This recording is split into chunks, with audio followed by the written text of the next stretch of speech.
টেবিলে বসতে বসতে মাকে ডেকে বলে সোহান, মা খেতে দাও। একই টেবিলে খাচ্ছিল ভাই আর ভাবি। আগে বাজার করে নিয়ে আয়, তারপর খাবি। হাতে বাজারের ব্যাগ আর কিছু টাকা ধরিয়ে দিয়ে বলে মা, ভীষণ খিদে পেয়েছে মা, খেয়ে যাই। এত খাই খাই করেন কেন সব সময়? 1 টাকাও তো রোজগার করার ক্ষমতা হয় না, শুধু ভাইয়ের টাকায় গান্ডে পিন্ডে গিলতে পারেন। মুখ বাঁকিয়ে বলেন ভাবি। সোহান মাথা নিচু করে ফেলে। এখানে গোনা টাকা, যা যা লিখে দিয়েছি সব আনবি, 1 টাকাও কিন্তু নিবি না, কড়া গলায় বলে সুফিয়া। ভাইয়া 100 টাকা বেশি দিবা, আজকে একটা ইন্টারভিউ আছে। সোহান ঋণ নিয়ে বলে। শামীম কিছু বলতে যায়, তার আগেই খোদেরা বলে ওঠে, কিসের ইন্টারভিউ? কোনো ইন্টারভিউ দিতে হবে না। ইন্টারভিউ দিয়ে শুধু শুধু টাকা নষ্ট, আপনার চাকরি হবে না কোনোদিনই। তার থেকে এক কাজ করুন, বাড়ির সামনে সবজির দোকান দিয়ে বসুন, ওইটাই আপনার জন্য ভালো। সোহান মাথা নিচু করে বাজারের ব্যাগ হাতে নিয়ে বেরিয়ে যায়। সুফিয়া দীর্ঘশ্বাস ফেলে রান্নাঘরে চলে যায়। খোদেরা আর শামীম খেতে থাকে। ঘণ্টাখানেক পরে সোহান বাজার করে নিয়ে আসে। জিনিসপত্রের দাম বেশি হতে মা যা যা লিস্ট করে দিয়েছিল সব আনতে পারেনি। সুফিয়া জিনিসপত্র নামিয়ে দেখতে থাকে। সোহান চেয়ারে বসে পড়ে। ভীষণ গরম পড়েছে, খিদে জান বেরিয়ে যাচ্ছে। আবার ইন্টারভিউ আছে আজকেই। সব জিনিস তো আনিসনি সোহান, এখান থেকে টাকা মেরেছিস? মা আমি 1 টাকাও নেইনি, জিনিসপত্রের প্রচুর দাম বেড়েছে, তাই সব আনতে পারিনি। তোকে চিনি আমি, এতগুলো টাকার বাজার মাত্র এই কয়টা? আমাকে শেখাস তুই? বড় কোকা তো বাজার করে নিয়ে আসে, আমি দেখি না? আমাকে বোঝাস তুই? এভাবে টাকা চুরি করতে লজ্জা করে না তোর? বড় ভাই এত কষ্ট করে খেটে খুঁটে টাকা রোজগার করে, আর তুই চুরি করে আজারে নষ্ট করিস, বেয়াদব কোথাকার। সোহানের রাগ হয় ভীষণ। আমি চুরি করিনি, একটা পয়সা নেইনি। আমি বাজারে হেঁটে গেছি, হেঁটে এসেছি, কেন চুরি করব আমি? চিল্লিয়ে বলে ওঠে সোহান। সাথে সাথে সুফিয়া ঠাস করে একটা থাপ্পড় বসিয়ে দেয় সোহানের গালে। গালে হাত দিয়ে মায়ের দিকে তাকায় সোহান। তুই চুরি করেছিস, আমাকে বৌমার কাছে হিসাব দিতে হয়, হিসাব দিতে না পারলে আমাকে ঝাড়ি দেয়। তুই বুঝবি কি? 2 টাকা রোজগার করার তো মুরুদ নেই, লজ্জা করে না তোর? চলে যেতে পারিস না বাড়ি থেকে? এত টাকা খরচ করে পড়ালেখা করে চুরি করা শিখলি? মরে যা তুই, তোর মতো ছেলের দরকার নেই আমার। বোঝা তুই আমাদের, ঘাট থেকে নামাতে পারলে বাঁচি, ঘাড়ে বসে বসে রক্ত চুষে খাচ্ছিস তুই। বকতে বকতে চলে যায় সুফিয়া। সোহান হাতের উল্টো পিঠে চোখের পানি মুছে রুমে চলে যায়। খাবার খেতে যায় সোহান। ভাই ভাবি খাচ্ছে আর মা খাবার বেড়ে দিচ্ছে। সোহান গিয়ে ওদের পাশে বসে। আজকে বাজার থেকে বোয়াল মাছ এনেছিল। বোয়াল মাছ সোহানের ভীষণ প্রিয়। বোয়াল মাছ দিয়ে ভাত খাবে বলে জিভে পানি চলে এসেছে। সুফিয়া ডাল দিয়ে ভাত বেড়ে দেয় সোহানকে। সোহান ভাই ভাবির প্লেটে তাকায়, ওরা বোয়াল মাছের পিস দিয়ে খাচ্ছে। আমাকে মাছ দিলে না যে মা? মায়ের দিকে তাকিয়ে বলে সোহান। মাছ ফুরিয়ে গেছে, ডাল দিয়ে খেয়ে নে। মনটা বিষণ্ণ হয়ে যায় সোহানের। মাথা নিচু করে চুপচাপ খাওয়া শুরু করে। তোমার ভাইকে দিয়ে আর বাজার করানো যাবে না, সে জিনিসপত্র আনে না ঠিক মতো, টাকা মেরে দেয়। আজকে 2000 টাকা দিয়েছে, 1000 টাকারও মনে হয় জিনিস আনে নাই। খোদেরা নালিশ নিয়ে বলে। খাওয়া থেমে যায় সোহানের। ভাবি বিশ্বাস করো, আমি 1 টাকাও মারিনি। বল মাছের দামই নিয়েছে 1200 টাকা, জিনিসপত্রের দাম প্রচুর বেড়ে গেছে। সোহান মাথা নিচু করে বলে, আমি ইন্ডিয়া বাস করি না, আর কালাবা কানাও না। কোন জিনিসের কত দাম বেড়েছে জানি আমি, আমাকে কিছু বলতে হবে না। সত্যিটা স্বীকার করতে শেখেন। আপনি টাকা নিয়েছেন, এটা স্বীকার করে তো আর আপনাকে মেরে ফেলবো না আমরা। শুধু শুধু মিথ্যে বলে নিজের পাপ কেন বাড়াচ্ছেন? সোহান আর প্রতিবাদ করে না, কারণ ওর কথা কেউ মানবে না। পা জড়িয়ে বললেও বিশ্বাস করবে না যে সোহান 1 টাকাও নেয়নি। তাই চুপচাপ মাথা নিচু করে খাবার শেষ করে রুমে চলে যায়। সোনালী ব্যাংকে চাকরি হয়েছে তার ম্যানেজার পদে। পরের দিন থেকে শুরু হয় সোহানের অফিস যাত্রা। অফিসে যাওয়ার জন্য ভালো জামা কাপড় দরকার, যা সোহানের ছিল না। তাই পুরনো জামা ইস্ত্রি করে অফিসে পড়ে যায়। দিন শেষে ক্লান্ত হয়ে বাসায় ফিরে। বাসা থেকে অফিস পর্যন্ত পায়ে হেঁটে যায় সোহান। এভাবে 1 মাস কষ্ট করার পরে বেতন পায়। এতগুলো টাকা হাতে পেয়ে খুশিতে চোখে পানি চলে এসেছিল সোহানের। বাড়ির সবাই জেনে যায় সোহানের চাকরির কথা। বড় ভাই মিষ্টি এনে সবাইকে খাওয়ায়। বাড়িতে মাংস পোলাও রান্না করা হয়। সোহান অফিস থেকে বাড়িতে ফেরার পরে সুফিয়া সোহানের হাত থেকে অফিসের ব্যাগ নেয় মুচকি হেসে। বাবা তুই বস, আমি লেবু শরবত নিয়ে আসছি। আমি লেবু শরবত খাই না মা, লেবু কিনতে তো টাকা লাগে, তাই না? মায়ের হাত থেকে অফিসের ব্যাগ নিয়ে রুমে চলে যায় সোহান। সুফিয়া বিষণ্ণ মন নিয়ে দাঁড়িয়ে থাকে। সোহান ফ্রেশ হয়ে সবেই বসেছে, তখন শামীম আসে। ভাই চল একসাথে খাবো আজ। সোহানকে টেনে নিয়ে যায়। খোদেরা প্লেট ভর্তি মাংস আর পোলাও দেয়। সোহান প্লেটের দিকে এক পলক তাকায়। ডাল ভাত খেতে খেতে অভ্যাস হয়ে গেছে আমার, এখন আর মাংস পোলাও গলা দিয়ে নামবে না। অন্য প্লেটে ডাল ভাত নিয়ে খেতে থাকে সোহান। সবাই মুখ কালো করে ফেলে। খাওয়া শেষে ভাবির থেকে 2000 টাকা এগিয়ে দেয় সোহান। এই টাকা দিয়ে 3 কেজি গরুর মাংস, 1 লিটার সয়াবিন তেল, 3 কেজি আলু আর 2 কেজি বল মাছ আনিও ভাবি। খোদেরা টাকা ধরার সাহস পাচ্ছে না, কারণ এই টাকা দিয়ে এত কিছু হবে না। নিচ্ছ না কেন? নাও। এই কয়টা টাকা এত কিছু হবে না, মাথা নিচু করে মিনমিন করে বলে খোদেরা। কেন হবে না? তুমি কি এখান থেকে টাকা চুরি করবে? খোদেরা মাথা তুলে না। সময় সবার একরকম থাকে না। কাল আমার খারাপ সময় ছিল, তখন তোমরা আমাকে চোর অপবাদ দিয়েছ। আর আজ আমার ভালো দিন এসেছে, আজকে আমাকে ভালোবাসা দিতে আসবা আর আমি সেটা মেনে নেব? কখনোই না। তোমাদের ব্যবহার আমার মনের মধ্যে ঘেঁটে গেছে, মন থেকে বেরিয়ে গেছো তোমরা। আমার খারাপ সময় আমার সঙ্গ দিতে পারোনি, এখন আমার ভালো সময়ে তোমাদের প্রয়োজন নেই। আজকে থেকে আমি বাহির থেকে খেয়ে আসবো, তোমাদের সাথে খাবো না। আল্লাহ টাকা পয়সা দিলে খুব তাড়াতাড়ি নিজে বাসা বানিয়ে সেখানে থাকবো। তোমাদের সাথে আমার সম্পর্ক শেষ। বলেই সোহান চলে যায়। সুফিয়া কেঁদে ফেলে। ছেলেটার সাথে এতটা খারাপ ব্যবহার না করলেও পারত। আপা, আমাকে কিছু টাকা দিতে পারবেন? না পারলে সমস্যা নাই, আমাকে অগ্রিম কিছু টাকা দেন, স্যালারি দেওয়ার সময় কেটে নিয়েন। রুবাইয়া তার মালকিনের কাছে আবদার করল। মালকিন শাহানা ফোনে বিদেশে অবস্থানরত স্বামীর সাথে কথা বলছিলেন। ফোন রেখে রুবাইয়াকে বলে, তুমি আমাদের বিশ্বস্ত নিজের লোক, তোমার টাকা স্যালারি থেকে কাটতে হবে কেন? এমনিতেই নিয়ে যাও। না আপা, আমি পরে দিয়ে দিব। শাহানা হাসে। রুবাইয়াকে তার বরাবরই ভালো লাগে। মেয়েটার ভেতরে কোনো প্যাচ গোছ নেই, একদম সাদাসিধে, সাধারণ। ভাঙবে তবু মচকাবে না। 27 বছর হয়েছে তবুও বিয়ে করেনি। বোনের মুখের দিকে তাকিয়ে। রুবাইয়ার বোন ডাক্তারি পড়ছে, সব টাকা রুবাইয়া দেয়। মাঝে মাঝে শাহানার থেকে ধার নেয়, আবার ফেরত দেয়। আত্মমর্যাদা সম্পন্ন নারী। শাহারা আলমারি থেকে টাকা বের করে রুবাইয়ার হাতে দিল। রুবাইয়া তৃপ্তি সহকারে হাসি দিল। শুকনো করে বলে, ধন্যবাদ আপা, তাহলে আজকের মতো বাড়িতে যাই, কালকে সকালেই চলে আসব। তাড়াতাড়ি আসার দরকার নেই, নিলয় তো বাড়িতে নেই, আমি একা মানুষ, কখন ঘুম থেকে উঠি তার ঠিক নেই, বেলা করে এসো। আচ্ছা।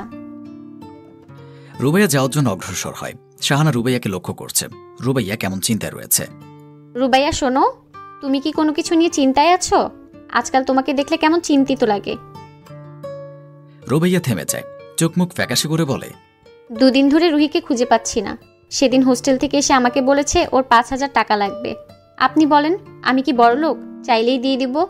বলেছি একদিন সময় দিতে। মেয়েটা আমার কথা না শুনেই বাড়ি থেকে রাগ করে চলে গেছে। ফোন দিলাম, রিসিভ করে না। তারপরে বন্ধ পেলাম। ওর বান্ধবীদের ফোন দিলাম, তারা বলেছে রুহি হোস্টেলে নেই। মেয়েটা কই গেল? রুবাইয়ের মতো একটা মেয়ের সাথে রাগ করা যায় ভেবে শাহানা দীর্ঘশ্বাস নেয়।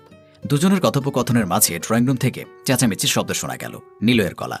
শাহানা ও রুবাইয়া দুজনে ছুটে গেল ড্রয়িং রুমে। নিলয় বরবেশে দাঁড়িয়ে আছে, তার পাশে ঘুমটা দিয়ে নববধূ দাঁড়িয়ে, মাথাটা নিচু করে দাঁড়িয়ে আছে, মুখটা স্পষ্ট দেখা যাচ্ছে না। তুমি বলেছিলে না ভাবি আমাকে বিয়ে করতে? তোমার কথা মতো বিয়ে করে নিলাম। কেমন চমক দিলাম বলো তো? শাহানা কান ধরে নিলয়কে বলে, এত বড় হয়ে গেছো যে ভাবিকে চমকে দাও। ভাই একবার আসুক, দেখছি তোমাকে কি করা যায়। বইয়ের থেকে 3 মাস আলাদা থাকবে। না ভাবি, এরকম করো না প্লিজ। তুই এমন হলি কিভাবে? বিয়ে করতে না করতেই বউ পাগলা হয়ে গেলি? আগে বইয়ের মুখ দেখতে দে। চিবুক উঁচু করে নতুন বইয়ের মুখ দেখে শাহানা উচ্চারণ করে মাশাআল্লাহ।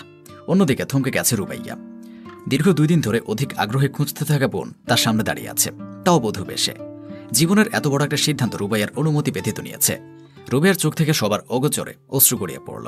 হাত থেকে টাকাগুলো পড়ে গেল। রুবাইয়ের দিকে তাকিয়ে রুহি থমকে গেল, ক্রমশ ঘামতে লাগলো। কাঁপতে কাঁপতে রুবাইয়ের উদ্দেশ্যে বলে, উনি কে? উনি আমাদের বোন। ভাবি এই বাড়িতে এসেছে 3 বছর। তার আগে আপা আমাদেরকে দেখেছেন। ভাই তো প্রবাসীই ছিলেন, সালাম দাও। রুহি বিনীত সুরে সালাম দেয়। সৌজন্য হেসে সালাম গ্রহণ করে রুবাইয়া। টাকাটা আলতো হাতে তুলে রান্নাঘরে গেল। শাহানা রুহিকে বসতে দিয়ে রান্নাঘরে গেল শরবত আনতে। রুবাইয়া মুখ লুকিয়ে কাঁদছে। শাহানা ঘাবড়ে গেল। এই আপা, কাঁদছো কেন? তোমার বোনের কোনো খবর পেয়েছো? আকস্মিক প্রশ্নে অপ্রস্তুত হয়ে গেল রুবাইয়া। দ্রুত চোখের পানি মুছে বলে, ছোট ভাইজান বিয়ে করেছে, আমাকে একবার বলেও নি। ছোটবেলা থেকে বড় করেছি। একবার যদি তার বইয়ের ছবি দেখাতো তাহলে এমন হতো না। তুমি ওকে আচ্ছা করে বকে দিও। এবার চলো। রুবাইয়া তার থেকে নেওয়া টাকাগুলো এগিয়ে দিয়ে বলে, আপা, টাকাগুলো আর লাগবে না। আমার বোনের এই টাকার প্রয়োজন নেই। সে অনেক বড় ঘরের বউ এখন। আমার টাকা লাগবে না তার। কাঁদতে কাঁদতে বলে রুবাইয়া।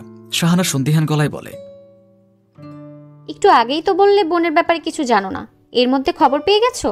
কেমন স্বার্থপর বোন তোমার, বোনের অনুমতি না নিয়ে বিয়ে করে নিয়েছে।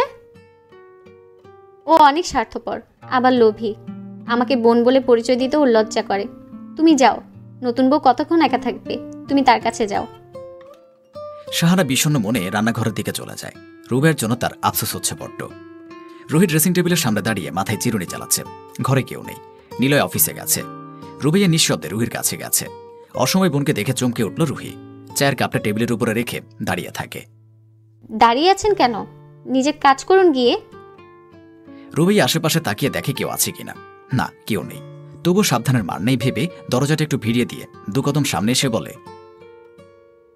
এখানে তুই আর আমি ছাড়া কেউ নেই, তাই আপনি করে বলাটা বন্ধ কর। কিসের লোভে পড়ে এই বাড়ির ছেলেকে ফাঁসিয়েছিস তুই? আপনি কি বলছেন আমি কিছু বুঝতে পারছি না। কানের নিচে একটা দিলে সব মনে পড়ে যাবে। এখনো সময় আছে, সবটা স্বীকার করে নে। এই বাড়িতে তোর চেয়ে আমি বেশি দিন আছি। সবাইকে যদি বলে দেই তুই আমার বোন, তাহলে তোকে ঘাট ধাক্কা দিয়ে এই বাড়ি থেকে বের করে দিবে। রুহি ভীত চোখে তাকিয়ে আছে। চোখ মুখে ভয় ঢুকে গেছে। উত্তেজিত হয়ে বলে, দেখ, তুই কাউকে কিছু বলবি না। নিলয় সবটা জানলে বাড়ি থেকে বের করে দিবে আমাকে। নিলয়কে আমি মিথ্যা বলেছি আমি বড়লোক বাড়ির মেয়ে, হোস্টেলে থেকে পড়াশোনা করছি, বাবা মা দেশের বাইরে থাকে। আমি এখন সবাইকে সবটা বলে দিব। যার বাড়ির টাকা দিয়ে বেঁচে আছি তাদের সাথে বেইমানি করতে পারবো না। রুবাইয়ার হাত নিজের মাথায় নেয় রুহি। উত্তেজিত কণ্ঠে বলে, দেখ আপাই, তুই যদি কাউকে কিছু বলিস তাহলে আমার মরা মুখ দেখবি। এখন কি করবি তুই ভালো জানিস। বাবা মা মৃত্যুর আগে তোর হাতে আমাকে তুলে দিয়েছে আর বলেছে আমাকে দেখে রাখতে।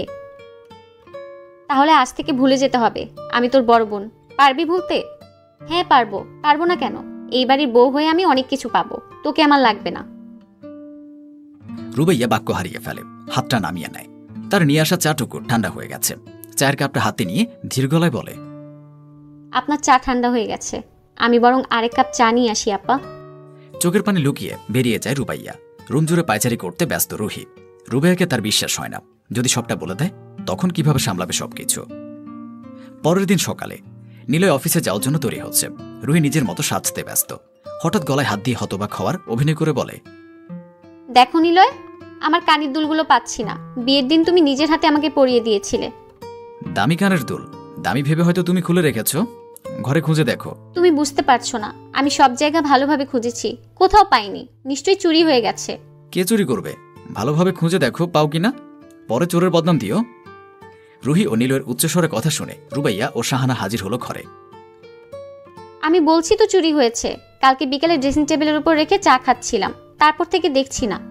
তোমার কি কাউকে সন্দেহ হয় রুহি? এত দামি গহনা একটু সাবধানে রাখবে না? আমি কি জানতাম চুরি হয়ে যাবে? আমার মনে হয় তোমাদের এই কাজের মেয়ে রুবাইয়া, তিনিই চুরি করেছেন। তাকে সার্চ করলে বের হয়ে যাবে সত্যিটা। অসম্ভব, কখনো না। তোমার জিনিস নিজের অবহেলার কারণে হারিয়েছ। আপাকে সার্চ করতে দেব না। রুবাইয়া পাথরের মতো দাঁড়িয়ে আছে, নিঃশ্বাস বন্ধ হয়ে আসছে। নিজেকে সামলে সৌজন্য হাসি দিয়ে বলে, একবার যখন আমার দিকে আঙ্গুল উঠেছে, বলি কি আমাকে সার্চ দিয়ে দেখো, পরে মনে খচখচ করবে। তোমরা আমার নিজের লোক, তাই বিশ্বাস করছো। রুহি তো আমার কেউ না। নীলের আপত্তি থাকার পরেও রুবাইয়াকে সার্চ করা হলো। রুবাইয়ার আঁচলে গিট দেওয়া একজোড়া কানের দুল পেল রুহি। দুলজোড়া দেখিয়ে বলে, এই তো আমার দুল। দেখলে তো নিজের চোখে, তোমাদের প্রিয়ারের আপাই চুরি করেছে। মুখ সামলে কথা বলো, চোরের আবার বড় গলা। বলে রুবাইয়াকে চর মারার উদ্দেশ্যে হাত তুলে রুহি। রক্তের অদৃশ্যে কাঁধের কারণে অগ্রাহ্য করে সে। হাতটা নামিয়ে নেয়। রুবাইয়া হতবাক হয়ে যায় বোনের এমন আচরণে। কাঁদতে কাঁদতে বলে, বিশ্বাস করো তোমরা, আমি চুরি করেছি। আমি সত্যি চুরি করেছি।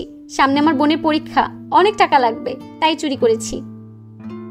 কি বলছো তুমি এইসব? তুমি কাজ করতেই পারো না? তোমার যতবার টাকা লেগেছে আমি দিয়েছি। বারবার টাকা চাইতে লজ্জা করে, তাই চুরি করেছি। দেখেছো তার আসল চেহারা কতটা জঘন্য? বাক্য শেষ করার পূর্বে রুহির গালে চর বসিয়ে দিল শাহানা। চোখ রাঙিয়ে বলে, কথাবার্তা সাবধানে বলবে রুহি। আমি তোমার বোনের মতো সাধু নই। তোমার এই নোংরা মুখোশটা খুলতে আমার 1 মিনিটও লাগবে না। তোমার বোনকে কসম দিয়ে আটকে রেখেছো, কিন্তু আমাকে আটকাতে পারোনি। বুঝলাম না। রুহি আর রুবাইয়া দুজনে আপন বোন। কালকে সব কথা আমি শুনে ফেলেছি। অতঃপর শাহানা ঘটে যাওয়া সবকিছু একে একে বলতে থাকে। আমার ভাবতেও ঘৃণা লাগছে, এমন একটা মেয়ের সাথে আমি সংসার করছি, যে বোন তোমাকে সারা জীবন নিজের মেয়ের মতো বড় করেছে। বিয়ে না করে তোমার ভবিষ্যৎ ভালো করতে উঠে পড়ে লেগেছে। তাকে তুমি অবহেলা করছো, তাকে মারতে চাইছো। ছি! আমার ভুল হয়েছে, আমাকে ক্ষমা করে দাও তোমরা। আপা, আমাকে শেষবারের মতো ক্ষমা করে দে। এই ভুল দ্বিতীয়বার আর করব না। ভাবিয়া করিও কাজ, করিয়া ভাবিও না। বাবা মা বড় বোন তারা আমাদের ভবিষ্যৎকে সুন্দর করতে নিজের সর্বস্ব ত্যাগ করে, অথচ একটু সুখের জন্য আমরা তাদেরকে ভুলে যাই।